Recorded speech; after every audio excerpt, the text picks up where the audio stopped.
सोलापूर महानगरपालिकेतील मुख्य मंडई अधीक्षक व अतिक्रमण विभाग अधिकारी जगन्नाथ बनसोडे साहेब यांच्या सेवानिवृत्तीनिमित्त अतिरिक्त आयुक्त कारंजे साहेब यांच्या अध्यक्षतेखाली सहाय्यक आयुक्त तथा नियंत्रण अधिकारी भोसले साहेब तसेच सामान्य प्रशासन विभागाचे कार्यालय अधीक्षक श्री दोंतुल साहेब यांच्या प्रमुख उपस्थितीत सत्कार करण्यात आला। यावेळी गोपाळ पिडगुळकर, दावेद शिरशेट्टी, राजेंद्र बाबरे, उमेश गायकवाड, पाटील बीएस, प्रथमेश शिरापुरे, अक्षय बनगर, कट्टीमणे साहेब, डोंगरे साहेब, कदम शेख, तळभंडारे आदी जण उपस्थित होते। कार्यक्रमाचं सूत्रसंचालन खरटमल आणि कारंजे साहेब यांनी केलं, तर आभार प्रदर्शन गोपाळ पिडगुळकर यांनी मांडले। सर्व अधिकारी कर्मचारी यावेळी उपस्थित होते।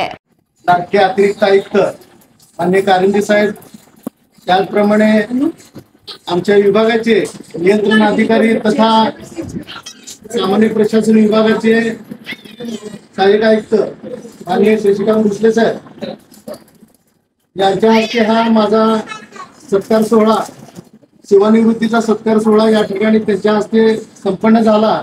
त्याचप्रमाणे मंडई विभागातील कर्मचारी, अतिक्रमण विभागातील कर्मचारी, युनिव्हर्सिटी मधील आणि माझ्या परिवाराच्या समवेत हा जो सेवानिवृत्तीचा कार्यक्रम या ठिकाणी आयोजित करण्यात आलेला आहे, त्यामध्ये मंडई विभागाच्या वतीने सर्वांच्या सहकार्यातून हा कार्यक्रम घडवून आणला। आजचा जो कार्यक्रम आहे खरंच मनाला एक दुःख देणारा कार्यक्रम आहे, परंतु ज्याला जीवन आहे, जो जन्माला येतो तो जन्माला आलेला व्यक्ती शेवटी मरण पाहतो, आणि ज्याला एकदा नोकरीमध्ये पहिल्यांदा नोकरीचे आदेश मिळतात पहिल्या दिवशी, त्याचा आनंद वेगळाच असतो। तेव्हा एकदा जाऊन मी रुजू आणि कामावर जाऊ असे जेव्हा त्याला वाटते, तो त्यावेळेला फार आनंदी असते।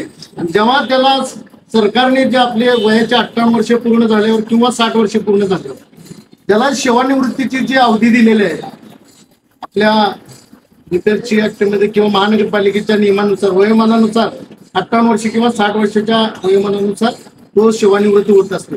परंतु सेवानिवृत्त होत असताना ज्या वेळेला आपण कामावर लागतो आणि सेवानिवृत्त कालखंड आपण जे काम आपल्या वरिष्ठ अधिकाऱ्यांनी जे जे आपल्याला काम दिलेलं आहे, ठरवून दिलेलं काम आपण प्रामाणिकपणे आणि निसंकोचपणे निर्भीडपणे जर काम आपण केलं तर आपण सदैव यशस्वी होतो। परंतु कुठल्या तर दबावाला बळी पडून, कुणाच्या तर फोनला बळी पडून किंवा कुठला तरी एखादा नगरसेवक आला आणि कुठल्या तरी एका पुढाऱ्याने धम दिला की काम। ताज्या बातम्या पाहण्यासाठी प्राईम महाराष्ट्र न्यूज चॅनलला सबस्क्राईब करा।